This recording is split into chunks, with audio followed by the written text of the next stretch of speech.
Now, in this video, we will going to discuss about how to solve one more problem on projections of lines, and the problem number 60. The problem reads as: the top view of a line capital PQ is 70 mm and front view is 60 mm.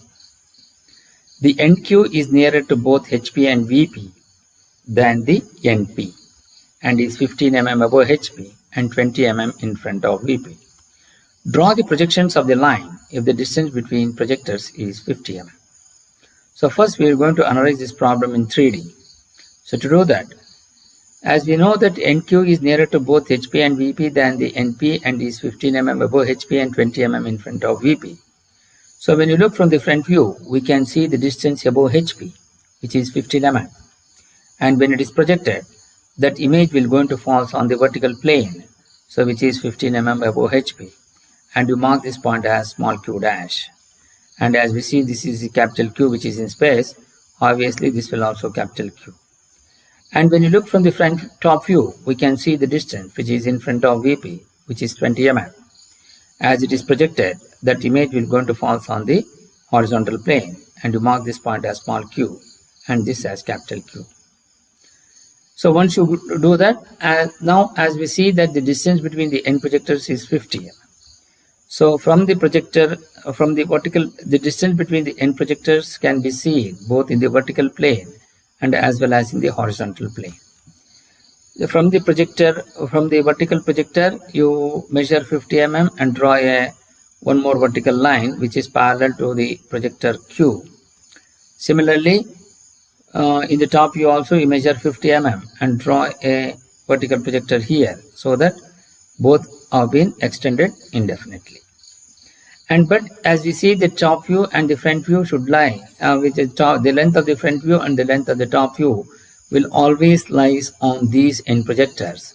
So as we know that the front view is 60 mm, so from Q dash you measure 60 and cut an arc on the front view end projector, and you mark this point as P dash.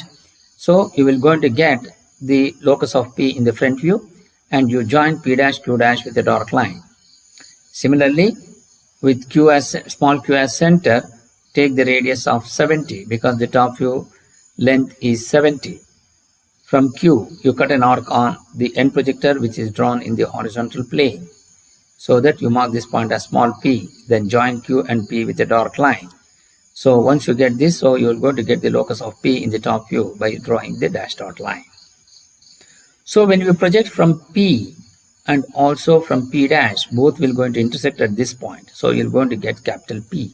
So this is the line which is in space. So now as we want to find out the true length in the vertical plane, so you make that P parallel to VP. So how to do that? As we see that P is projected here.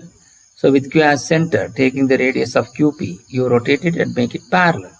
Once you make it parallel, so what happens? Both Q, capital Q and capital P1 are in front of VP by 20 mm each.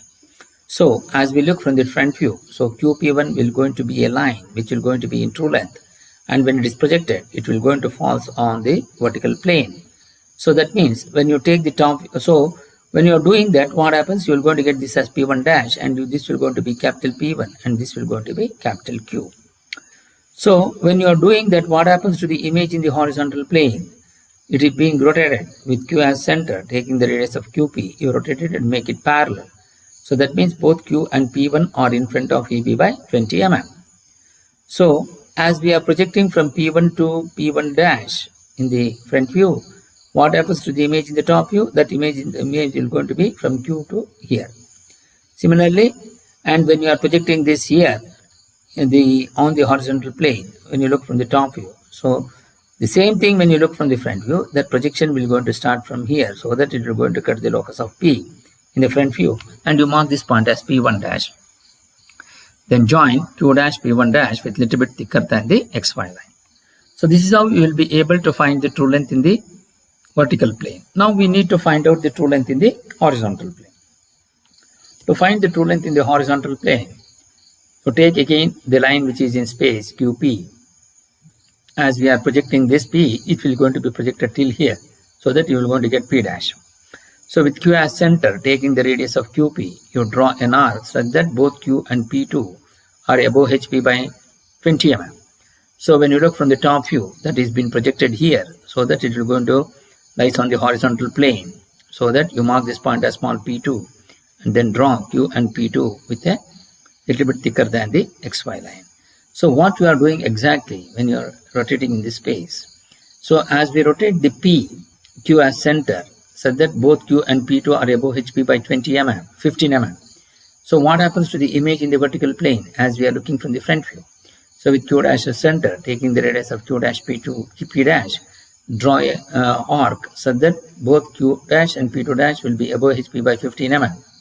So as we are projecting here, what happens when you look from the top view? It will going to be from here to the locus of P in the top view. As we are projecting this here, what happens? This projection we are going to take from here to here as you look from the front view. So this is how we can be the theta and phi are the true inclination with respect to both HP and VP, and alpha and beta are the apparent inclination with respect to both HP and VP. So this is how you can analyze this problem in 3D. But now we are going to analyze it individually. So as we take the line in space, so what we need to do? We need to find out the true length in the vertical plane. So as we are projected here from here, so you're going to have the P here. So this, when you look from the top view, that P will going to be on the locus of P here. So as we are rotating there from with Q as center in space, with Q and P, you rotate so that both Q and P1 will be in front of VP by 20 mm. So now the line is parallel to VP. How do I know? When you look from the top view, both Q and P1 are in front of VP by 20 mm. Obviously the line is parallel to VP. As we are projecting to the vertical plane, so what happens? This has been projected to vertical plane, and then as you are projecting this to the horizontal plane, so from here this will going to go to the top. So you'll mark this point as P1 dash and then join. So this is how we can analyze this in stepwise. Now here on the orthographic view, what we have done here, so you take 50 mm, 15 and 20, and you draw this line, and then you take Q and take the radius of 70, cut an arc on the end projector. Similarly with Q dash as center, take the radius of 60, cut an arc on this end projector. You mark this as dash dot line here, and you mark this dash dot line. So with Q as center, taking the radius of QP1, you rotate it and make it parallel, and then you project this so that you will going to get the true length in the vertical plane. So this is how you can analyze in the orthographic way also. But when you are taking for the other view, so that means we are trying to find out the true length in the horizontal plane. With capital Q as center, taking the radius of QP, as this P has been projected till here, so that you will going to get the locus of P in the front view. So with Q as center, taking the radius of QP, you draw an arc such that it will going to be parallel to HP. So what happens to the image in the vertical plane as I am looking from the front view? So with Q dash as center, taking the radius of Q dash P dash, you are rotating and make it parallel. So as we are projecting this to the top view, similarly from here, that has been projected to the top view. And as we take this distance, because when you look from the front view, both are above HP by 15 mm. So you are projecting from here to here. But obviously that is when you look from the top view, that image will going to fall just below that, so that you will going to get this point as P2. Join Q and P2 with a little bit thicker than the XY line. So you identify this angle phi is its true inclination with respect to VP, and beta is the apparent inclination with respect to VP. So how we can take this in the orthographic view also? So you take the front view and rotate it and make it parallel, and when it is projected onto the locus of P in the front view, so you're going to in the top view, you're going to get small P2, then join Q and P2 with a little bit thicker than the XY line. So you mark this point as small p. So this is how you can analyze this problem in individually also. Now we need to find the solution by using the sketchbook. So first we are going to draw the XY line and you mark VP and HP. Then first you measure 15 mm above HP, so it should be above XY line because VP is above XY line. From XY line you measure 15 mm and draw a horizontal line. Similarly 20 mm in front of VP. From XY line you take below 20 mm and then draw a horizontal line and take any distance, and from 15 mm line draw a vertical projector so that it will going to be perpendicular to the 20 mm in front of VP line. So you mark this point as Q dash and this as Q and this as capital Q, and this also as capital Q. As we know, the distance between the end projectors is 50 mm parallel to the XY line, intersection of HP and VP. So from XY line you measure, or from this Q projector you measure 50 mm and draw a vertical line, one more line, which extends in both front view and as well as in the top view. So this is the end projector distance. So as he has given, the top view and front view is made out to 70 and 60. By using the compass with Q as center, taking the radius of 70, cut an arc on this end projector line, which is 50 mm. Similarly, say front view has to be 60 with same Q dash as center, taking the radius of 60, cut an arc on this end projector, so that you will going to get the locus of P in the front view and also locus of P in the top view. And you mark this point as small p and you mark this point as P dash, join Q dash P dash with a dark line and join QP with a dark line. So once you get this, now we need to find out the true length in the horizontal plane and the true length in the vertical plane. So first we are going to consider true length in the vertical plane. You make that line which is inclined to true length in the vertical plane means it should be parallel. So Q is in front of VP by 20 mm and P1 should also be in front of VP by 20 mm. So to do that, with Q as center, taking the radius of QP, you draw an arc such that both Q and P1 will be in front of VP by same distance. So from P1 you draw a vertical projector so that it is going to cut the locus of P in the top view, and you mark this point as P1 dash. As we see here, QP1 is the line which is parallel to VP, so obviously you are going to get the true length. So mark capital P here also. Then join Q dash P1 dash with little bit thicker than the XY line. So this is how you will be able to find the true length in the vertical plane. Now we need to find out the true length in the horizontal plane. You make the front view line, make it parallel with Q dash as center, taking the radius of Q dash P dash. You draw an arc such that both Q dash and P2 dash is above HP by 15 mm. Since the line is parallel to HP, so you are getting the true length in HP. So as we know, the locus of P in the front top view.